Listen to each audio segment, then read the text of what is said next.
Bom, enquanto ajusta a minha apresentação, eu me chamo Mairu Hakuiquadi, sou do povo Inacarajá. Em respeito ao meu povo, a minha história e a minha identidade, minha aldeia, primeiro vou falar em Norubé, que é a nossa língua materna.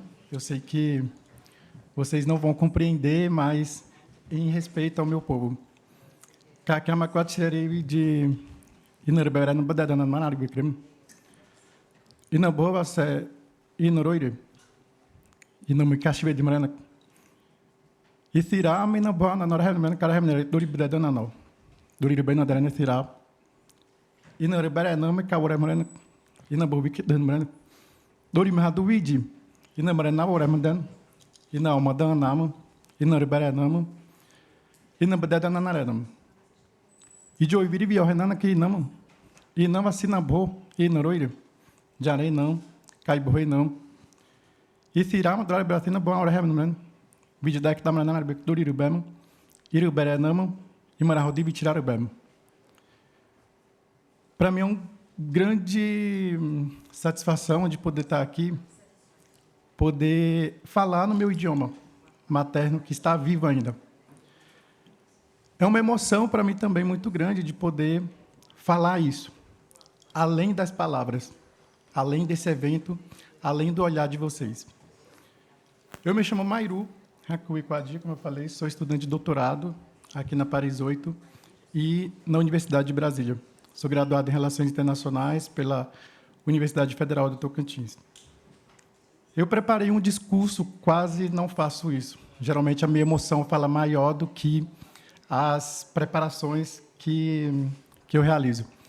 Mas eu sinto a necessidade de poder fazer essa leitura para todos vocês presentes aqui. Como eu disse, hoje eu falei em Norubé primeiro. Hoje eu vou fazer deste momento um motivo para que o meu povo Inã se orgulhem sobre o quão lindo é a nossa língua em Norubé e para todos nós, povos indígenas, e vocês presentes nesse espaço. Hoje quero falar para aqueles e aquelas que estão na aldeia, que não estão aqui neste momento. Que possam ter orgulho de assumir a sua língua e aqueles também que tiveram o seu idioma apagado. Quero fazer com que a minha geração, a nossa geração e os nossos antepassados acreditem e sintam orgulho de quem são através do seu idioma, da sua história e de sua vivência. Mesmo que ainda acreditem que não há jeito, crescemos em aldeias em que sonhar com aquilo que não temos referência é impossível, como neste momento que eu estou aqui. Hoje quero mostrar, através do meu exemplo, da trajetória, de histórias, superações e como referência que sim, temos como. Não quero falar por elas e por eles, mas para eles. Que podem e devem ousar a sonhar e acreditar em si. Uma mensagem de esperança de alguém que viram abrindo a boca para falar português e hoje está aqui em busca de projetos e momentos. Por muito tempo, nos falaram que a nossa língua não era bonita. Na verdade, falam até hoje. O nosso idioma está nos nossos territórios. Hoje em dia, além dele, como, por exemplo, neste momento em Paris, no Colégio da França, falando com vocês em português. Mas você já se perguntou como a nossa autoestima é construída nos nossos territórios? A sensação de sempre se sentir inferior nos atormenta demais. A relação da língua com o nosso território, com a afirmação da nossa identidade, é extremamente importante e relevante. Mas a dor de um jovem que vive na aldeia e se sente inferior por conta do seu idioma nativo, é o maior impacto da colonização que sentimos até hoje. A gente se pergunta, você sabe falar português? O semblante tímido da resposta de quem não sabe, ainda mais sendo um jovem, machuca na nossa alma, entristece nossos olhares e perfura nossos sonhos. Só a gente sabe e sente o quanto isso dói para a gente. Como pode a imposição de uma língua nos doer tanto? Sem o português, não somos vistos como ninguém. É assim que somos vistos. E, mais uma vez, estou vivendo e sentindo agora por não falar o francês. As pessoas geralmente me perguntam, como você está aqui? E como meus colegas de doutorandos que estão aqui também se sentem? A história se repete para nós, mas a nossa coragem vem lá dos nossos territórios, da nossa força de quem vive e viveu no chão de uma aldeia, cuja minha se chama Crehauá. Hoje, eu quero e posso, e vou dizer, nos enxergue como pessoas capazes. O programa Guatá é um início fundamental para a nossa equidade, na internacionalização do acesso à educação e não na exportação da nossa identidade cultural. Somos pessoas com mentes muito brilhantes e extraordinárias. Só não nos escutam e não nos dão oportunidade. Meus parentes indígenas presentes aqui, meus parentes indígenas presentes no Brasil, meus parentes indígenas presentes nas suas aldeias e suas comunidades. Vamos olhar para além da expectativa da nossa visibilidade, da nossa participação e da nossa exportação. É muito necessário nos fazermos autocrítica nos espaços públicos também. Hoje querem realmente nos ouvir? Querem nossa contribuição ou apenas nossa participação para nos ouvir neste momento aqui? O que querem de nós? O que vocês querem de nós neste momento? Todos que estão presentes nos ouvindo aqui. Precisamos sim questionar e nos questionamos. Nossas línguas estão sumindo e precisamos avançar para além das cortinas de eventos. Não queremos mais que nos estudem por longos anos apenas para se intitularem como detentores e protetores das nossas línguas, culturas, valores, tradições, ancestralidades, sabedoria, e para depois nos dizerem que sabem melhor sobre a gente do que nós mesmos. Quero dizer, nos olhos e na presença de cada pessoa que está aqui, com todo o respeito que eu tenho pelas pessoas, mas vocês nunca irão saber a dor e a sensação de uma pessoa que é rejeitada pelo seu idioma ou com sua língua apagada. A nossa autoestima sobre nossos idiomas precisa ser valorizada e vista além, como uma questão de saúde mental. Ninguém pergunta ao jovem das aldeias sobre seu idioma, com quão difícil é aprender a falar português. Vocês podem não saber e sentir nesse momento, mas vocês podem, a partir de hoje, somar conosco na manutenção, revitalização, valorização, que começa com pequenas ações para gerar grandes impactos no amanhã. É por isso que ensino e dou aula da minha língua materna em Narubé. Está em tela os resultados da vontade que tenho de fazer diferença na prática. E trago propostas através deste projeto que está escrito, porque eu quero fazer diferença além do discurso. E trago propostas como a importância e o apoio de financiamento para projetos de revitalização. Há muitas professoras e professores indígenas com desejo, vontade e disposição para trabalharem na manutenção do nosso idioma. Chamo e convoco para assumirmos este compromisso e vejo este evento como o início para a grande virada da valorização de nossos idiomas. Não podemos esperar até que o último falante vivo não esteja entre nós, ou será tarde demais. Eu trago aqui resultados da minha ação que eu faço como professor de Narubé, para além da minha intitulação como estudante de doutorado em Direito. Eu tenho a vontade de fazer a diferença para a minha comunidade, principalmente para aquele povo que tem uma queda, um declínio muito grande de idioma no nosso povo. No gráfico, a gente percebe que nós temos um público diversificado entre o nosso povo, entre o Inanxambeuá, Javaé, Tori, que são vocês, não indígenas, que se interessam sobre nosso idioma. Pode passar, por favor.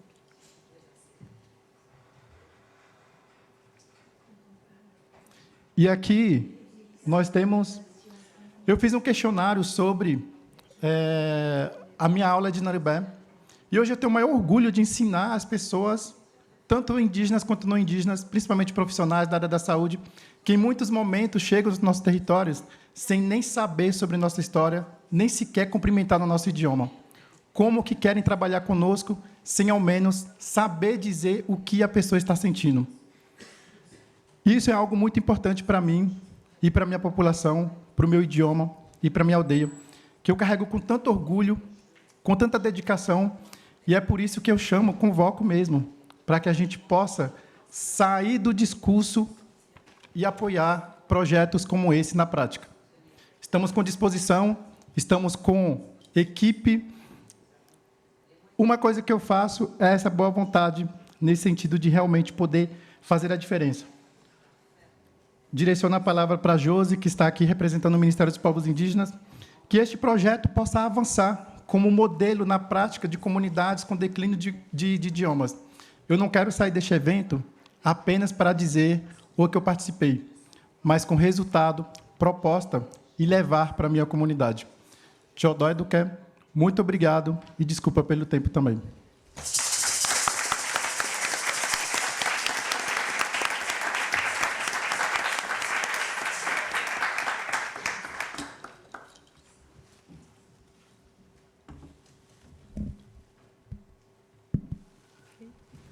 Ayadmarrakar, eu sou Josileia Caingangue, o meu nome Xinuim, que é bonito na minha língua, é Yaxô, e durante muito tempo nós entendemos que os nomes indígenas eram feios, porque assim o colonizador disse para nós, que a nossa língua era feia, que os nossos nomes eram feios. Então, nós, de uma geração que é mais recente, né, a geração da década de 70, 80, falamos que a nossa língua é uma língua bonita. E reforçamos isso com o nosso nome. Eu agradeço imensamente o convite da minha parenta Dayara Tucano, assim como do Museu de Língua Portuguesa, bem como do Collège de France, para estar nesse colóquio internacional, né, das línguas indígenas na América do Sul, falando sobre memória e transformação. Quando nós fomos convidadas, eu fiquei pensando e refletindo muito o que eu poderia trazer, né, para pensar esse sopro da terra, para pensar a cosmologia a partir da nossa língua e o fortalecimento das línguas indígenas, já que a década das línguas indígenas talvez seja o espaço, o melhor espaço que nós temos nos últimos anos, ou nas últimas décadas, no último milênio, de falar sobre línguas indígenas. E é isso, porque não se fala da importância de se saber as línguas indígenas. Todas as pessoas que pesquisam, os pesquisadores não indígenas que vão para os nossos territórios, se aproximam da língua, porque a aproximação com a língua faz da pesquisa algo mais qualificado. As respostas, os diálogos e as construções, e principalmente na nossa área da antropologia. Os antropólogos que eu conheço, mas os antropólogos do meu passado, que me fizeram desejar chegar a esse lugar, falavam a nossa língua. E eu achava muito interessante. Por que pessoas não indígenas, pesquisadores, iam para os nossos territórios, para as nossas aldeias, iam ficar nas nossas casas e aprendiam as nossas línguas? E hoje eu sei que é porque, para ter uma pesquisa mais qualificada, era fundamental aprender a nossa língua. Mas o quanto isso reverberou para fora ou dentro da academia? O quanto essa cosmologia do sopro da terra, do sagrado da língua, chegou em outros lugares, concebeu novas formas de olhar os povos indígenas, para além daquele estranhamento comum que se deve ter, ou daquela concepção que se deve pautar, de que os indígenas são o outro. Por que nós não podemos, nessa nova sociedade, concepção social, sermos apenas nós, e não eles e eu? Então, quando eu fiquei pensando nesse convite e estar aqui presente no Laboratório de Antropologia, me fez pensar na nossa cosmologia, enquanto povo indígena caingangue, aqueles que fizeram tudo de acordo com a nossa sabedoria ancestral. Cada um feito, animais, humanos e não humanos, ervas, foram feitas a partir da nossa concepção sagrada. E óbvio que outros povos que estão aqui vão dizer, não, é a partir da nossa que foram feitos. Mas os gêmeos nossos ancestrais, Camé e Cairu, quando saem do centro da Terra, criam tudo, os animais e as plantas, nomeiam tudo. E cada um deles é nomeado e criado de acordo com a sua ancestralidade. Ou será Camé, ou será Cairu. Eu sou Camé, eu sou da metade guerreira do meu povo. A metade Cairu é a metade da sabedoria, da inteligência. Uma pena que eu não consegui nascer com essa vertente da sabedoria. Mas, bem, quando nós pensamos que tudo nasce a partir da nossa cosmovisão, da nossa cosmologia, e que nós, povos indígenas, pensamos o nosso território e que a palavra é sagrada, nós podemos dizer que, bem, nós estamos numa tentativa de entender o mundo de vocês. Como a gente sabe que vocês também têm uma tentativa de entender o nosso mundo. E quando a palavra que é falada na nossa língua é sagrada, ela detém uma potência que não é apenas do sujeito que fala, mas é uma potência coletiva daqueles que nos antecederam. Então, pensar a língua indígena e pensar a aproximação dos mundos a partir das nossas memórias é pensar que nós precisamos disseminar as línguas indígenas, que nós precisamos fortalecer as línguas indígenas. É pensar que as línguas indígenas precisam ser conhecidas e não apenas números. Temos 174 línguas indígenas no Brasil, faladas, de acordo com o IBGE. Quantos brasileiros falam as línguas indígenas? E aí o meu colega reforça um pensamento que eu coloquei aqui, que é por que nós, povos indígenas, precisamos falar a língua do outro para validar uma ciência que é nossa, que são as ciências indígenas, que são apresentadas e que são muito conhecidas e que deram origens a vários nomes de cidades, de comidas, enfim, no nosso país, mas que não são reconhecidas. Então, não basta conhecer as línguas indígenas, há uma necessidade de reconhecê-las.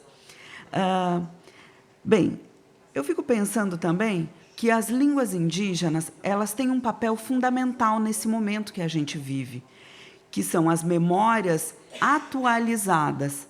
As línguas, elas reinventam esse papel da história vivida pelos nossos povos, porque as nossas línguas são da oralidade, e nós temos feito um esforço para colocar as línguas no papel. Nós temos feito um esforço para colocar as nossas línguas em dicionários e até mesmo em telefones. Ontem falávamos da Motorola, que tem essa possibilidade de você ligar o seu telefone e ter a sua língua indígena ali como a língua de interface do telefone. Mas nós vemos a língua como esse lugar de reinvenção da nossa própria memória e de fortalecimento das nossas ciências. Porque a ciência indígena, em muitos casos, ela é uma tradução das nossas memórias, mas a ciência também é uma tradução dentro da língua portuguesa. Agora, será que todas as ciências indígenas são possíveis de tradução para a língua portuguesa ou para qualquer outra língua? Esse é um debate também que os linguistas indígenas vêm fazendo. Por isso que quando nós perdemos uma língua, e nós no ano passado tivemos a perda de um único indígena de uma etnia no Brasil, e que perdeu a língua com ele, nós perdemos não só a língua e não só a pessoa. Nós perdemos a memória, a ciência, a história e o território. Porque nós precisamos pensar que os povos indígenas, durante a sua concepção de território, pensam ele de forma agregadora, com humanos e não humanos, com a língua como como esse lugar simbólico do poder dos povos indígenas de organizar os seus territórios. Bem, muitos povos indígenas têm nas suas memórias ancestrais aí a origem da língua, a origem da fala. Muitos eram silenciosos até que em um momento sagrado a língua, o canto, a dança se concebe. Como que a gente transmite isso para os não indígenas? Fazendo essa leitura da nossa ciência, e que é uma ciência secular, para a ciência do não indígena. A antropologia, ela tem esse desafio de fazer a leitura sobre as línguas dos povos indígenas, a territorialização dos espaços, o modo de vida dos nossos povos e a demarcação dos nossos lugares como populações indígenas, não só em territórios que hoje são considerados terras indígenas, mas territórios sagrados de memória em que nós concebemos tudo da nossa cosmologia enquanto ciências, né, de cada povo. A língua indígena, ela tem o desafio do discurso também, porque nós somos povos da oralidade. Como traduzir esses discursos para a língua portuguesa é um desafio. Então, nós temos aí grandes desafios para a década das línguas indígenas, que é a qualificação dos discursos, a documentação das línguas indígenas, a difusão, a língua como esse poder diferenciado e como esse lugar da palavra que concebe o poder também. A nominação sagrada, os nossos espíritos que falam pelas nossas vozes, né? Os territórios, né, que são os territórios do pensamento e que nós vemos aí criando práticas e linguagens rituais que nós vamos difundir para tantos outros e outras. E aí eu não posso encerrar a minha fala sem pensar a relação da escola como uma ferramenta em que o colonizador leva para o lugar dos povos indígenas, nos nossos territórios, e é uma ferramenta de opressão. O ensino da língua portuguesa brasileira foi uma ferramenta de opressão. Foi um apagamento de diversas línguas. Então, não há como nós falarmos sobre a relação que hoje a língua indígena tem, né, do poder que a língua indígena tem de fortalecimento da cultura, sem falar dessa relação de opressão do próprio Estado com os povos indígenas através da escola. Bem, então o que fizemos? Nos silenciamos? Não. Nos apropriamos da ferramenta do Estado. Nós, povos indígenas, nos apropriamos da escola. Temos uma legislação que garante o ensino das línguas indígenas dentro das nossas escolas e utilizamos essa ferramenta como uma ferramenta de possibilidades hoje. Os nossos filhos que aprendem a língua na escola e que aprendem a escrever, porque a falar eles devem aprender dentro das suas casas, com as suas mães, né? Quando eles aprendem a língua na escola, eles também conseguem fazer a concepção da nossa ciência indígena e da ciência do não indígena. E como transformar a nossa ciência em valor. Como transformar a nossa ciência em poder. Então, a nossa língua, ela está dentro da nossa cosmovisão, dentro da nossa cosmopotência. Ela está vinculada às nossas mulheres dentro de uma visão linguística de matripotência. E dentro destas relações concebidas entre indígenas e não indígenas.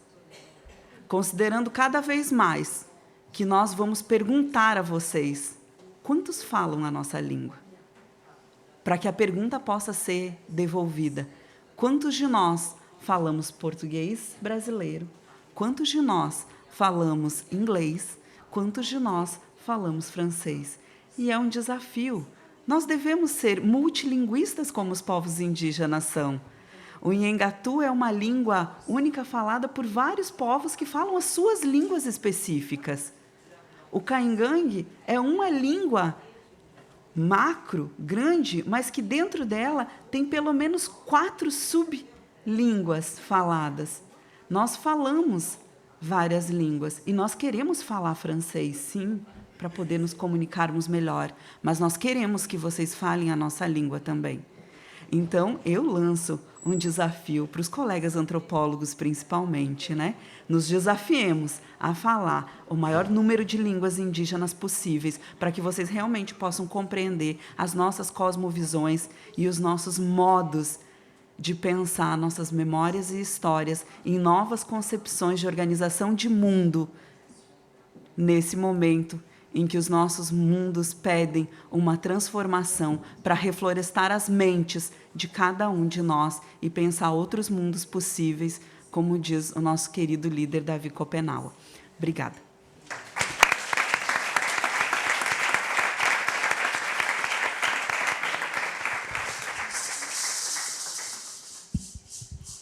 Awiyebete PM. Aiteri Porrechavo, Rapohendu, Boko Ape, Paris P, Collège de France P. Je suis très heureuse. Eu estou muito contente, feliz e emocionada também de estar aqui e de ouvi-los, de vê-los, esses meus colegas falarem no Indibirê e falar do Tucano. Eu faço parte das antropólogas do que vocês mencionaram, que tenta fazer o melhor possível, com menos de erros possíveis, o Guarani, e que foi a exposição em Eporã, que deu nome à exposição. Isso me tocou muito. O Guarani, eu tive a oportunidade de aprendê-lo no Paraguai, no campo, junto com pessoas muito generosas, camponeses que aprenderam, que ainda bem que eu estava que tinha os filhos, tinha crianças lá que eram eles que tinham mais paciência para repetir várias vezes as mesmas palavras. No Paraguai, o Guarani é falado por 90% da população. Você podia imaginar que seria um paraíso, mas porque são pessoas que parecidas com eu, que têm uma cara de gringa, falam Guarani normalmente. E as pessoas que estavam à minha volta, elas não estavam surpresas de me verem falar Guarani, porque para eles era normal. Os médicos, advogados, todo mundo. Até os presidentes, até o último, também falavam Guarani e devem falar para se comunicar com a população. A maioria deles também fala espanhol. Então, é realmente um país bilíngue, com uma língua oficial, que é Guarani e espanhol. Então, desde 92, o Guarani é língua oficial em todo o território, porque em outros países da América Latina, as línguas indígenas são reconhecidas, mas pode ser numa região, num município, mas não a nível do território nacional. E essa situação do Guarani no Paraguai é muito específica, porque a gente pode se questionar como é que essa língua conseguiu conquistar realmente o coração dos conquistadores, assim que ela é apresentada na literatura, já que nesse país tem outros povos também, outros povos indígenas que não falam Guarani, que vão falar outras línguas indígenas de outras famílias que não são do Tupi-Guarani. Então, só para vocês terem uma ideia, 2% da população paraguaia se considera como indígena ou é considerada, só 2%, já que enquanto que 90% fala Guarani.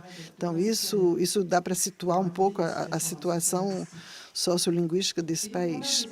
Então, nós temos indígenas que falam Letch, Lobac e outras famílias de línguas, sobretudo na região do Chaco, e temos também Ava-Guarani e Pantaguteri, que falam as próprias variantes que eles têm do Guarani. Eu própria só aprendi a variante do Paraguai, que nós chamamos de Opará, que é um belo termo que, em Guarani, eu propus, inclusive, que ele fosse considerado como um conceito de ciência social, porque trata-se de uma língua misturada que só tem várias interferências linguísticas Então, é um tipo de Guarani que é cheio de reflexos políticos e poéticos do espanhol. No momento da minha carreira, eu tentei saber o que é que eu faria com esse Guarani, o que é que eu poderia fazer de útil aos falantes.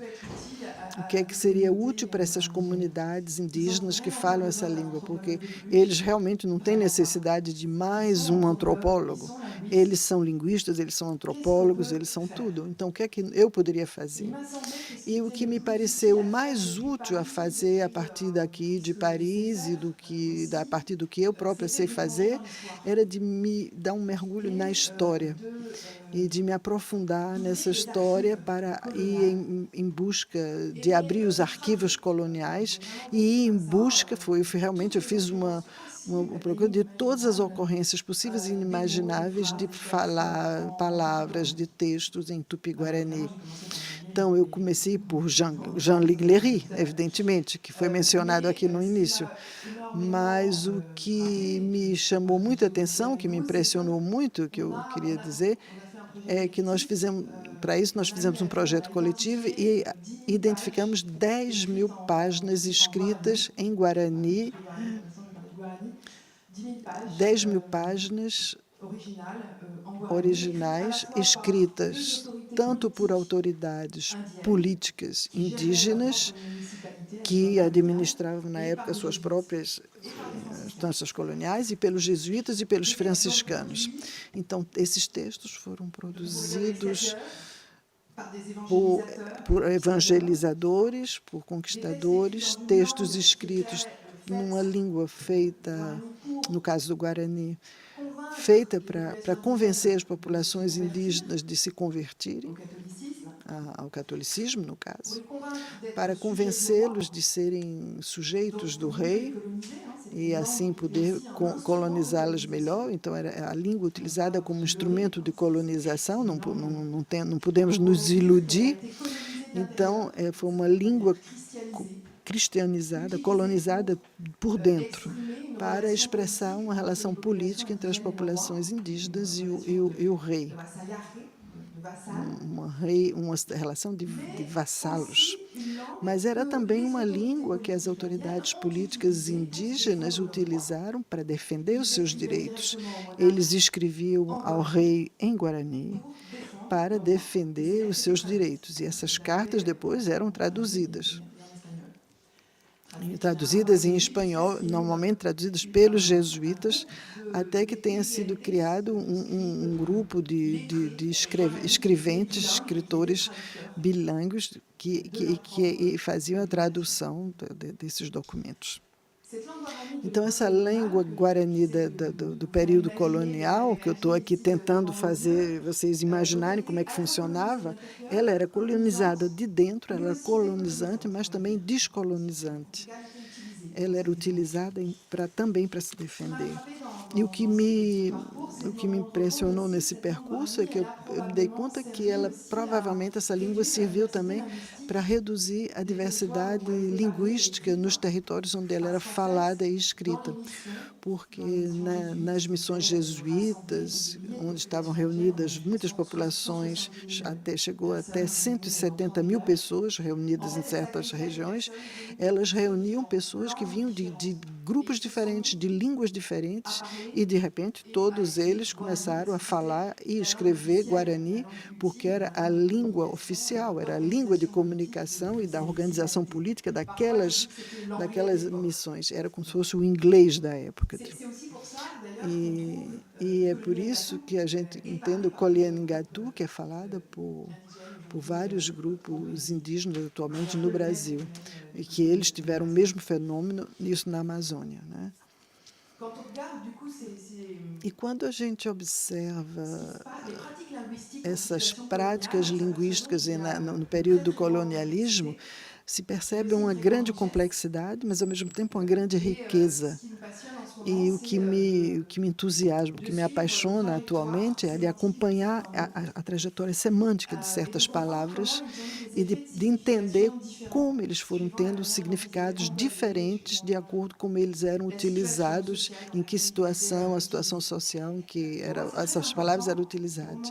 E, para mim, isso é muito importante, para mostrar que essas línguas ameríndias não eram um simples detalhe da história.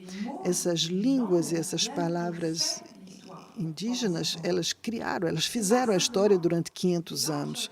Não foram só línguas que foram dominadas e esmagadas, mas elas participaram, elas fizeram também a história, elas designaram as situações, as populações e expressaram também esse racismo com que elas foram encaradas. Naquela época não existia essa noção, mas é importante reencontrar o peso e a força dessas palavras no período colonial. É nisso que consiste o meu projeto atual. Então, a palavra Numburixá, que talvez seja conhecido fora das pessoas, além das pessoas que falam Guarani, que se tornou o equivalente de cacique. No final, essa palavra terminou designando Imbruxalité, o grande chefe, o grande superior, o rei. Imbruvixá designava também os governadores, os deputados na época republicana e hoje o presidente. Então, temos uma palavra da língua guarani indígenas que terminou definindo uma autoridade política colonial. Então, essa autoridade colonial dá um sistema de Umbruixá, a gente vai esperar a proteção, essa proteção e o feno. Então, vamos dar fidelidade, amor a essa pessoa, mas esperamos em troca, fidelidade e amor. Então, essa maneira de nomear, de dar um nome a uma autoridade colonial, não deixa de ser uma maneira de controlar, de atrair, de talvez até mesmo de manipular a força do outro em seu próprio benefício. Então, eu deixo isso assim, a porta aberta para uma discussão, mas talvez vocês nasceram de um clã greiro, mas eu acho que para fazer pesquisa e para ser antropólogo tem que ser uma parte de guerreira. Muito obrigada.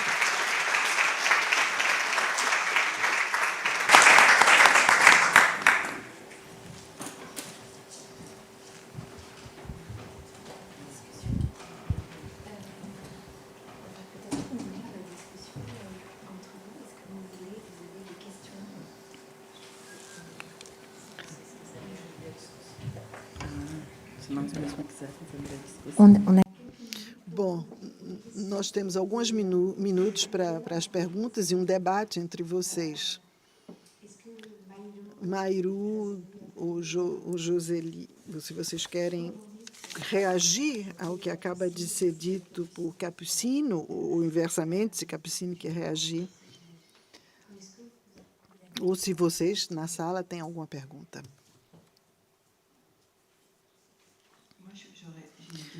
Eu tenho uma pergunta para você, Mairu, e também para Josileia. Você falou do programa Uatá. E Uatá, e como é uma palavra guarani que significa mercado, eu queria que você me falasse um pouco disso. E eu queria também, me sinto curiosa de saber como é que você viveu a experiência da exposição em Nheporã, como é que o nome da exposição é uma palavra em Guarani, então isso é a minha curiosidade de saber como é que você reagiu a essa experiência para lançar os nossos debates aqui. E eu queria, para você, Josileia, você falou que existe um debate para saber se a nossa ciência pode ser traduzida, se ela é traduzível. E o que é que você acha, você pessoalmente, Josileia, o que é que você acha disso?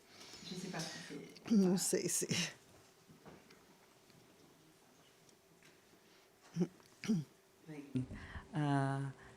Nós estamos vivendo um novo momento, né? Eu acho que desde que o Brasil abriu as portas das universidades para os povos indígenas, a gente vive uma outra relação com a ciência. Os pesquisadores indígenas têm dado muitos caminhos possíveis. para a construção de ciências ou de leituras de ciências indígenas para dentro das universidades. No Brasil, nós temos, desde 2006, um programa dentro do Ministério da Educação que são de licenciaturas interculturais indígenas. E eu fui professora de uma dessas licenciaturas lá na Universidade Federal de Santa Catarina, e nós tivemos 120 alunos ingressando no curso da licenciatura intercultural em 2011, e a formatura desses alunos em 2015.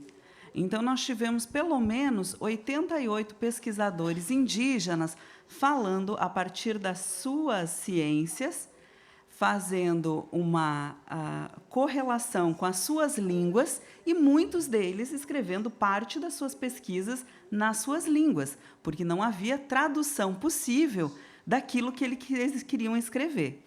Então, é muito interessante olhar hoje para o Brasil e ver que o lugar da universidade também é uma possibilidade de construir novas pontes e diálogos com pesquisas que antes eram possíveis só a partir dos pesquisadores que iam para os territórios e que, muitas vezes, não conseguiam compreender a dimensão do que a palavra dita era possível. Então, eu acho muito interessante pensar que, a partir do lugar dos pesquisadores indígenas, novas ciências vêm sendo concebidas, novas metodologias, novas epistemologias, como a gente vem caminhando para uma construção muito maior do que a gente imaginava a partir do momento que a gente ingressa na universidade. E, sim, por exemplo, a minha pesquisa de mestrado, a minha pesquisa de doutorado, todas elas trazem parte da escrita em Caingangue, ou, pelo menos, referências durante os capítulos sobre palavras, o que é muito importante, porque existem termos que a gente precisa colocar o maior poder possível nele, porque é isso que ele representa. São termos e lugares de poder. O Ministério dos Povos Indígenas vem fazendo também um trabalho que é muito interessante de fortalecer a memória e as línguas indígenas. Existe um departamento dentro de uma das 3 secretarias, nós temos 3 secretarias no Ministério, uma das secretarias tem o Departamento de Línguas e Memórias Indígenas, que a professora Altaci faz parte também. E, dentro da secretaria, a gente tem pensado esse fortalecimento, tanto trazendo a língua para materiais didáticos que possam ser utilizados dentro das escolas ou em outros espaços, e aí eu vou deixar para ela, porque ela vai falar sobre isso, sobre os centros de altos estudos de línguas indígenas. Então, também há um esforço hoje do próprio governo brasileiro, de proporcionar que nós, povos indígenas, possamos pensar as nossas políticas públicas, também para línguas indígenas. Então, eu acho isso fantástico, e acho que é um momento de muitas possibilidades no Brasil. Assim como a exposição, que a nossa querida Dayara é curadora, junto com o Museu da Língua Portuguesa, com o apoio da FAPESP. Vejam quantas organizações estão aí juntas, a própria Unesco, para fazer com que essa exposição alcance o maior número possível de pessoas, e possa trazer também essa importância das línguas indígenas, já que o Brasil é um país multilinguista. Obrigada. Muito obrigada.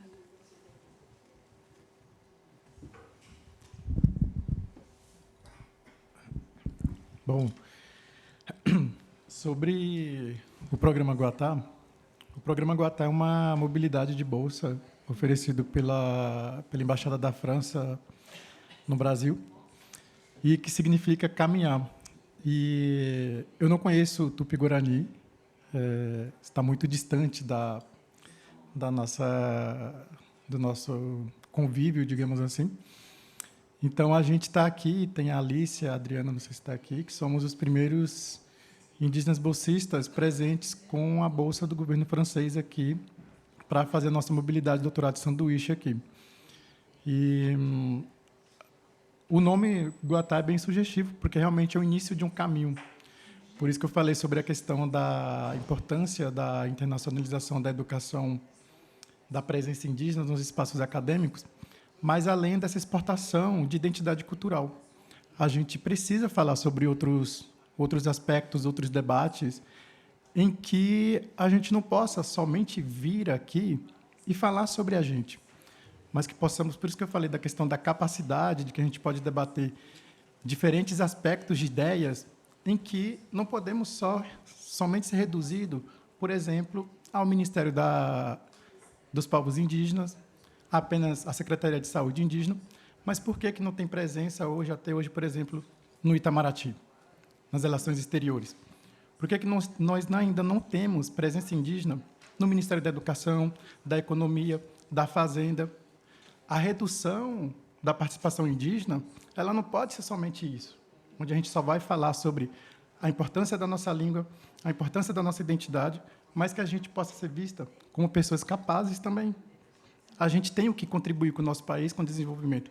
Por isso que acho que o programa Guatá ele é muito importante nesse sentido de caminhar, de poder mostrar para vocês que estão presentes aqui que eu também não quero só falar sobre a minha cultura, que eu não quero falar só sobre isso. Eu tenho muito o que mostrar também. Eu tenho muito o que poder aprender e fazer com que jovens da minha comunidade, do meu povo, não se reduzam apenas à questão do ativismo indígena, a questão do que a gente só precisa ser isso ou aquilo. E é o que a Josi falou, a gente sempre é visto como outro. E esse outro fala de quê? Sobre a gente.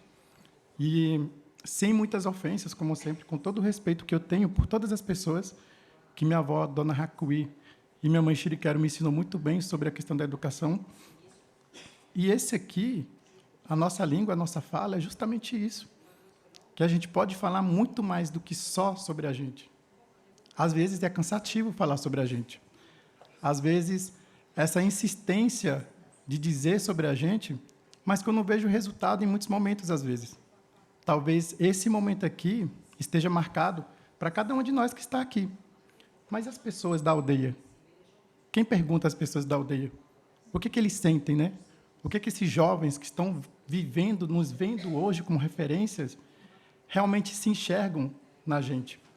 Eu quero reproduzir esse pensamento, por isso que acho que é uma pergunta interessante do programa Guatá. Vim com essa intenção de poder não falar por eles, mas poder falar para eles que eles podem muito mais do que isso. Se um jovem Inã, Carajá, ou um jovem Caigangue, ou Tucano, por que a gente não vê a gente em outros espaços? Por exemplo, dando aula no Colégio da França, talvez na Paris 8, na Universidade de Brasília, como a Altaci, no Itamaraty, em todos os espaços a gente pode estar presente, sem reduzir a gente a apenas a nossa identidade, a nossa cultura, nossas tradições e modo de vida. A gente quer mostrar. Eu amo falar da minha cultura. É uma coisa muito linda e bonita. Está acontecendo hoje o ritual do nosso povo, que se chama Casa Grande, mas a nossa vulnerabilidade socioeconômica é enorme. Como que eu vou falar da minha cultura, que é linda e bela, sabendo que talvez os meus, os nossos, não tem nem opção de o que comer, não sabe nem o que vai comer amanhã. Eu, nesse momento, pelo pequeno privilégio de espaço que a gente tem na academia e em outros espaços, eu sei o que eu vou almoçar hoje. E vocês sabem o que vocês vão comer hoje. Vocês estão me ouvindo aqui, vocês sabem o que vocês vão comer.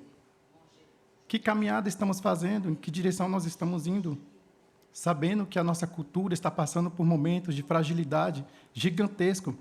Esse, Inarubé, é um exemplo disso. Eu percebo o declínio da nossa língua, em que muitos jovens, às vezes crianças, não estão falando mais, falam português. A gente precisa valorizar a nossa língua para além do discurso com investimento e financiamento. É por isso que eu trouxe esse exemplo de modelo como exemplo, e a gente quer caminhar como sugere o Guatá. E é isso.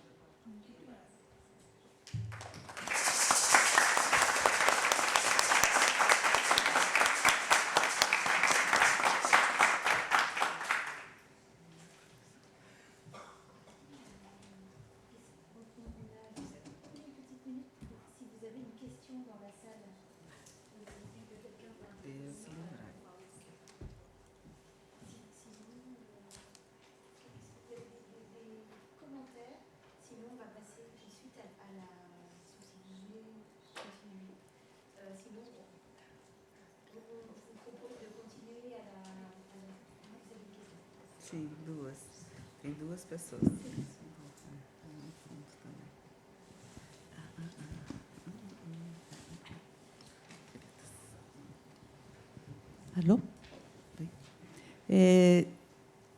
o sujeito bom, vou falar em português melhor.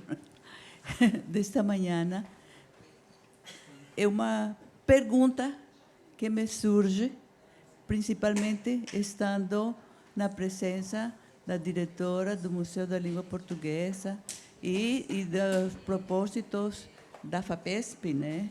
Se poderia ser levado a os responsáveis pela existência do Museu da Língua Portuguesa uma mudança de nome para Museu das Línguas no Brasil, né?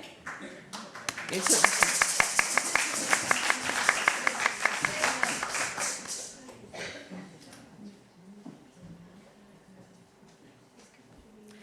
Tem aquele senhor lá, depois a moça aqui. Eu faço bem mesmo.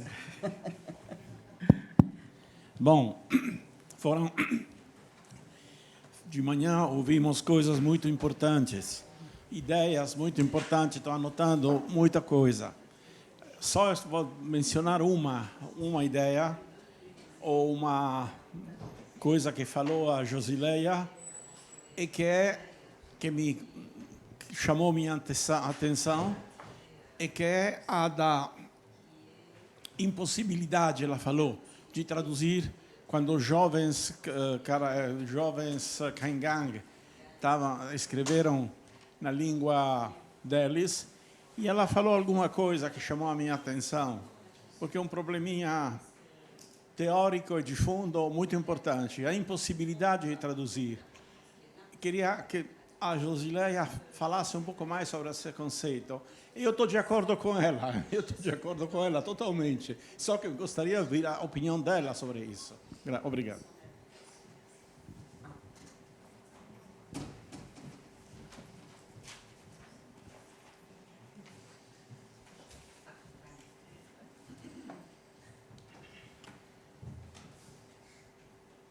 Ok, tem mais essa moça aqui. Vamos ver todo mundo?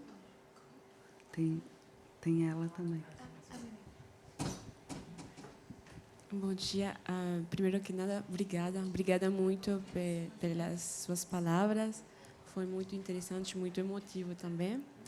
E você falou da escola, não, como uma ferramenta que é muito interessante, porque é verdade isso que os povos vão se apropriar dessa ferramenta. Mas sim.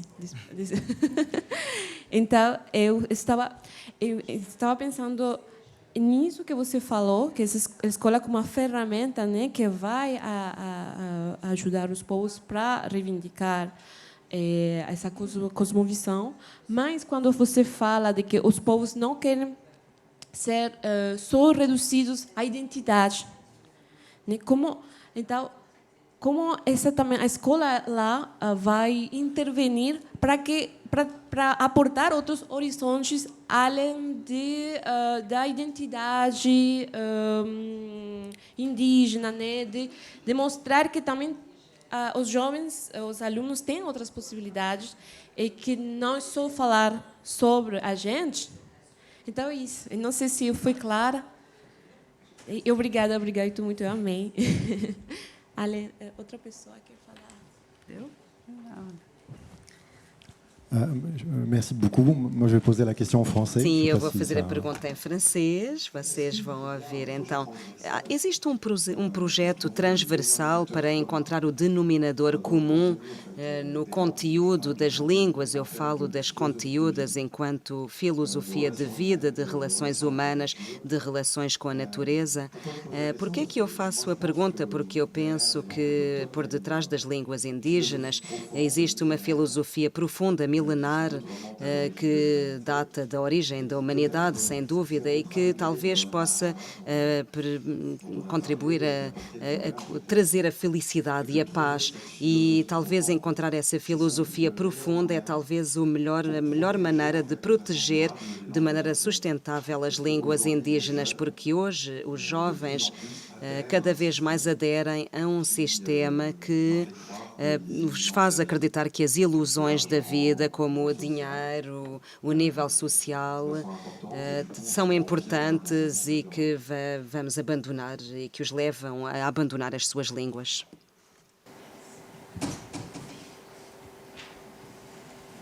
Calma que eu ainda estou escrevendo. Eu vou iniciar, então. Quantos minutinhos eu tenho, será?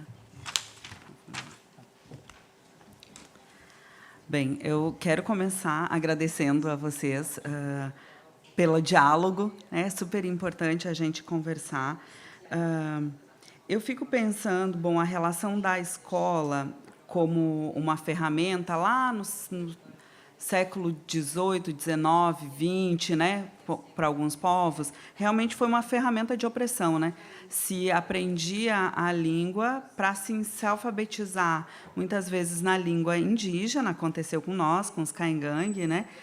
Os jovens foram levados para um internato para aprender a escrever a sua língua, né?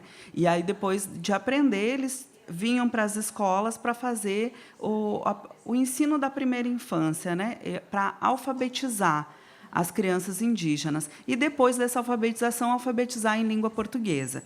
Houve esse espaço. Hoje, nós temos a escola como uma ferramenta de possibilidades, onde a gente aprende, para além da ciência indígena, a ciência do não indígena. Nós temos o ensino do português, da matemática, da biologia, né, da física, da química, e isso é muito importante.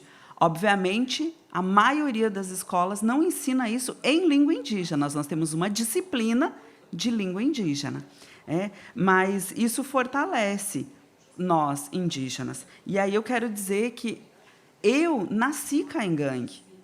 Antes de eu ser qualquer coisa, antes de eu ser professora, antes de ser antropóloga, antes de ser, inclusive, mulher, eu sou caingangue.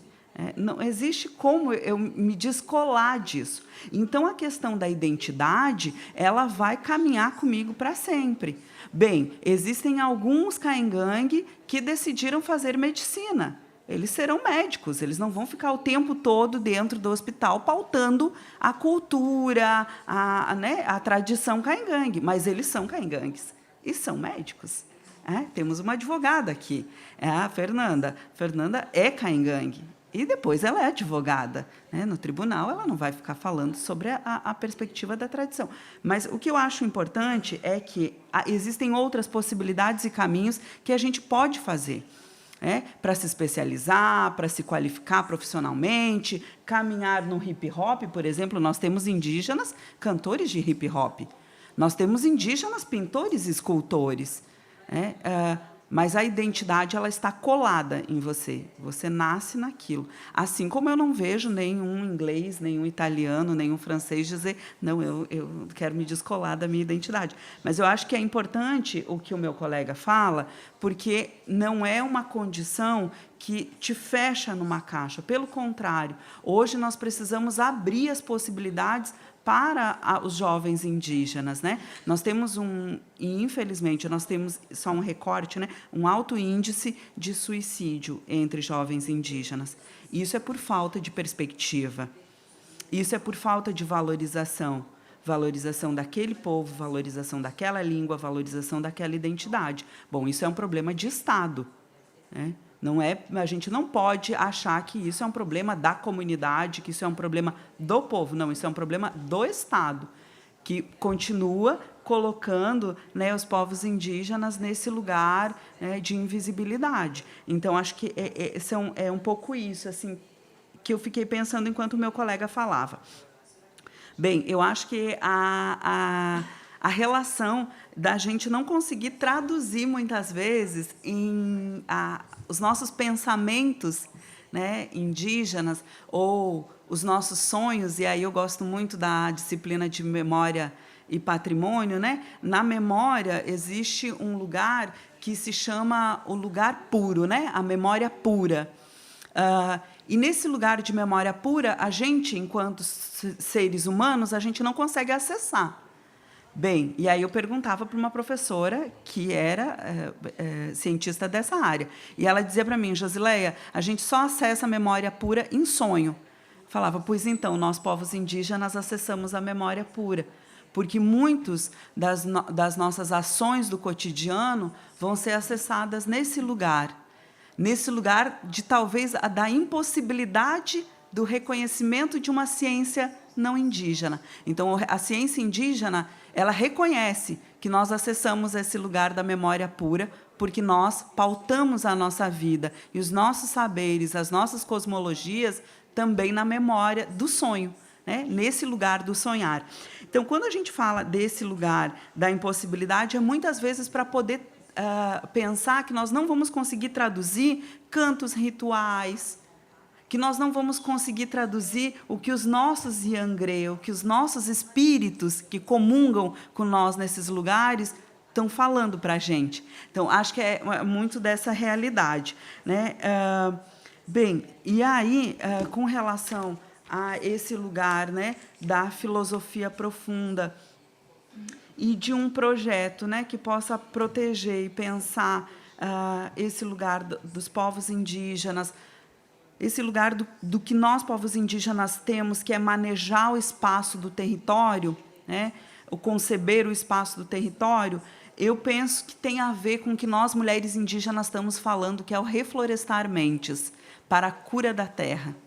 Nós, mulheres indígenas, temos dito que é só a partir do momento que a humanidade conseguir pensar em como nós lidamos também com o nosso território, respeitamos o que nós vemos e o que nós não vemos, que nós conseguimos manejar a floresta, que nós conseguimos respeitar as nossas crianças e saber que elas são sabedoras do espaço do mundo, é que a gente vai conseguir alcançar com toda a humanidade esse lugar da cura da terra. Porque eu tenho ouvido, né, muitas mulheres falar, e aí vou citar apenas algumas, a ministra Sônia Guajajara fala muito que nós não temos um planeta B, nós só temos um planeta.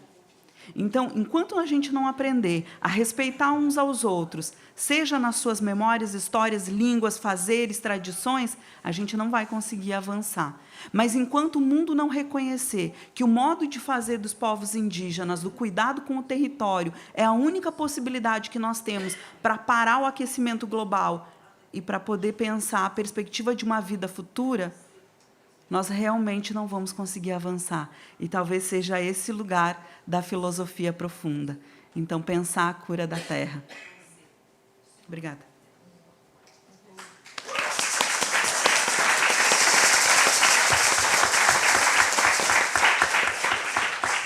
Bom, só responder rapidinho ao que ele tinha me perguntado sobre a questão de como os jovens veem a questão financeira hoje, né? Se encanta, dinheiro.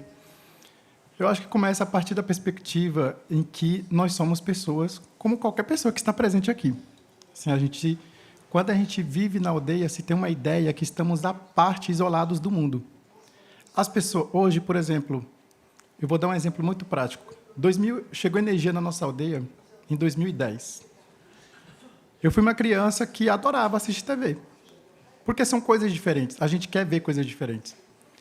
E isso não nos tira a possibilidade, como a Josi falou, a gente é e não. A gente nasce e não. Não é porque eu estou aqui falando com vocês em português que eu vou deixar de ser e não.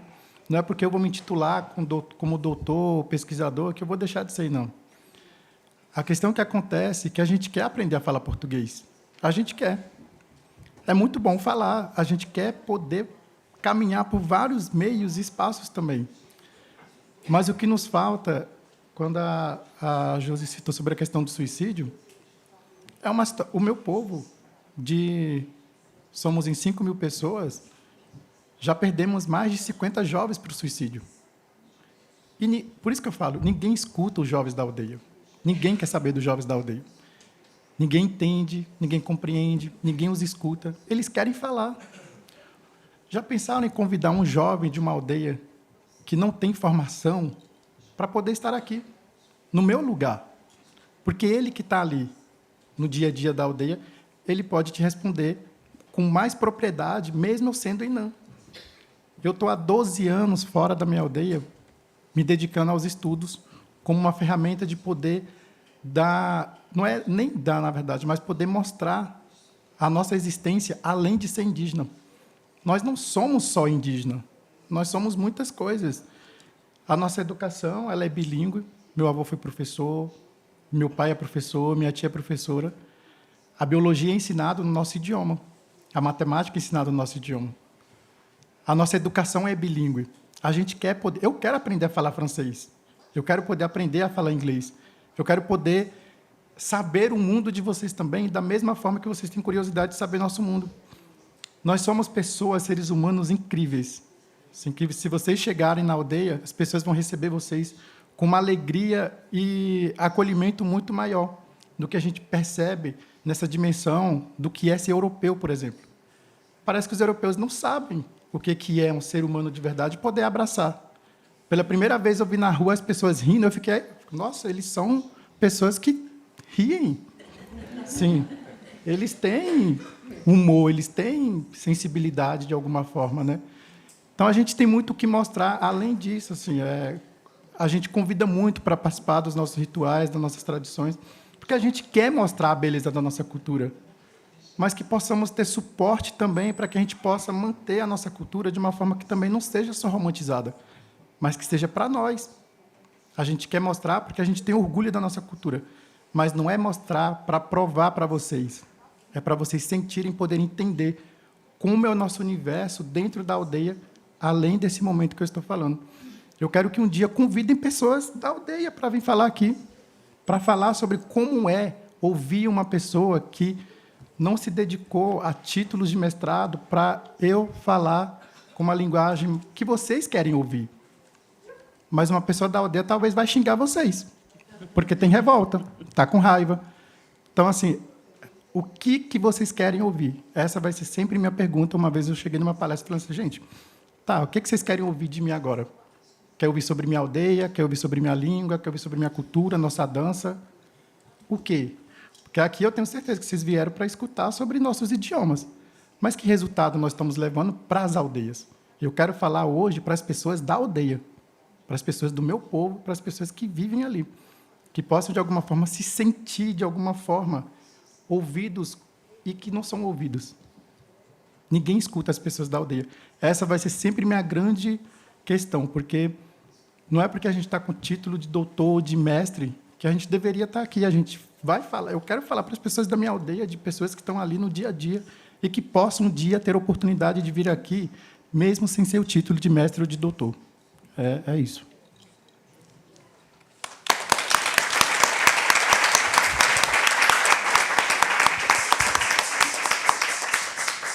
Je voudrais juste ajouter un Eu só acrescentar um convite. Nós temos a sorte de ter aqui em Paris o INALCO, Instituto Nacional de Línguas Orientais, que é um pequeno departamento da Américas, que é onde se pode aprender o quechua, do Maiá, o Guarani e o Nahuatl. Então, eu acho que nunca é tarde demais para começar a aprender uma língua indígena e nunca é tarde demais para se descentralizar e descobrir uma outra gramática, porque a gramática é política, é poética, política não, poética. Então, eu espero que nós vamos ter muitas visitas e estabelecer muitos laços com vocês. Muito obrigada.